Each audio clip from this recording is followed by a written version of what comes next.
no bias, news with no exception, delivering nothing but the truth. This is TZWB971 in your radio dial. Your news, our business.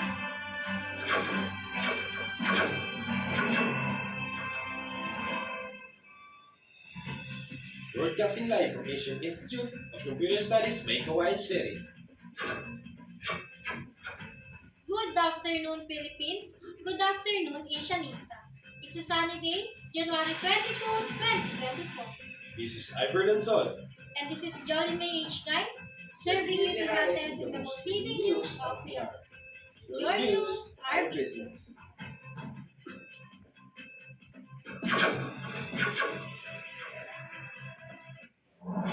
For the headlines. For the national news, Marcos stops agencies to help carry out the SWD project for street dwellers. For the international news, Israel's war in Gaza has exposed a deepening global divide. For the local news, magnitude 4.6 earthquake hits Batangas. In science, Earth is most soon to bring light rays over parts of the zone. In sports, San Miguel flexes smile and out ring and shine.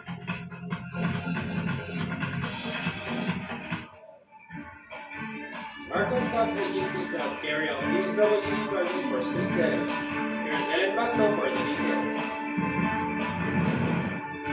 President Marcos has issued an executive order institutionalizing and enhancing the Department of Social Welfare and Development of the Vagabond Project, which seeks to assist individuals and families on the streets.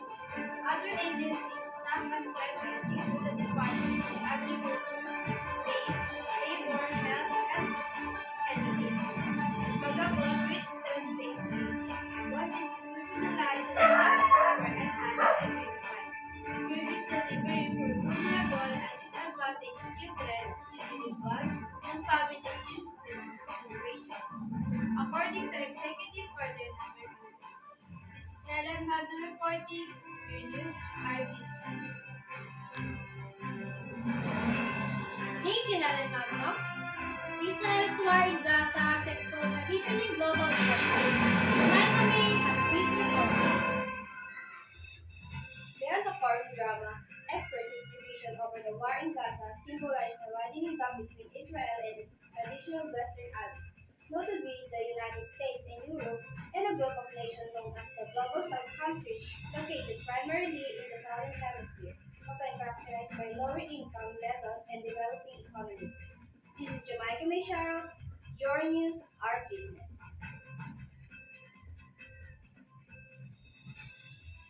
Thanks, Jamaica. Don't change your dial. We'll be right back with more news after these reminders.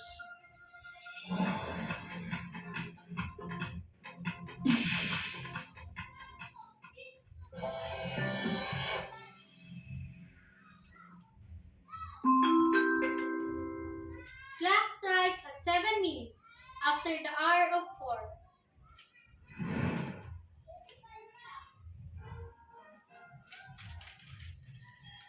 No, what are you doing? What? Why? I'm just disposing my In the garbage. river? Yes, why? Is there a problem with that? Yes, your garbage will poison and kill fishes. It will also pollute the river. And the waters from the river go straight to the ocean. If the pollution gets there, all of the fishes will die. Oh, yeah, sorry.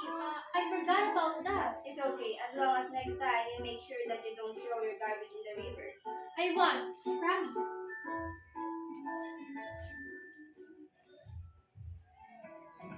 Do not pollute the rivers. You should start scary. A friendly reminder of DNR and this station.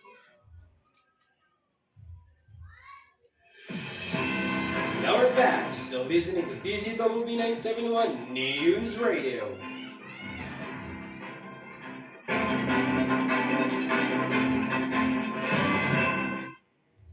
Magnitude 4.6 earthquake hits Batangas. Correspondent Mary Rose reports.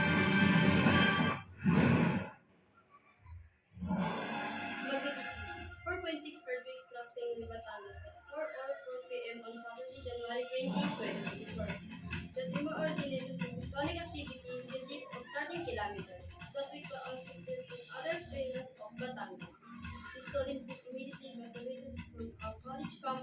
Batangas City. As precaution, this is your disconnect. Very much to follow your news or business.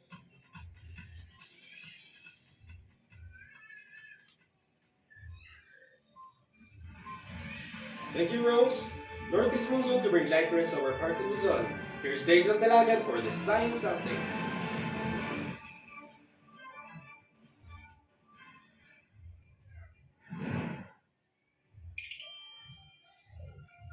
The northeast monsoon or Amihan is affecting northern Luzon on Saturday and will bring rains over some areas. Pag-asa said in its weather forecast, Ilocos Region, Cordillera Administrative Region, and Cagayan Valley will have partly cloudy skies with isolated light rains due to the northeast monsoon. Meanwhile, Metro Manila and the rest of the country may experience partly cloudy skies with isolated rain showers or thunderstorms due to the easterlies and localized thunderstorms.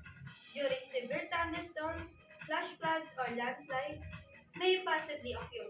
Bring an umbrella and quiver for the calamity. For the science update, this is Daisy Dalagan, your news, our business.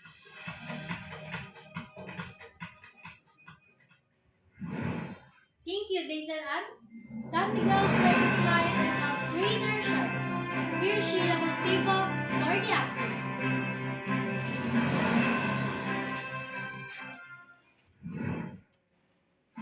With the roster nearly at full strength and peaking at the right time, Jericho Cruz and San Miguel Beer have plenty of reasons to be confident heading into the semifinals of the Philippines Basketball Association or PBA Commissioner's Cup. We're slowly getting complete enough to compete against the other teams. Crystal, after the Beer Ben's 127 and 122 victory on Friday, that ended the campaign of their quarterfinals role. Rain or shine at Phil Sport Arena in Pasig City. This is Sheila Megondibo for the Sports Update. Your news, our business. For the recap of today's hottest news,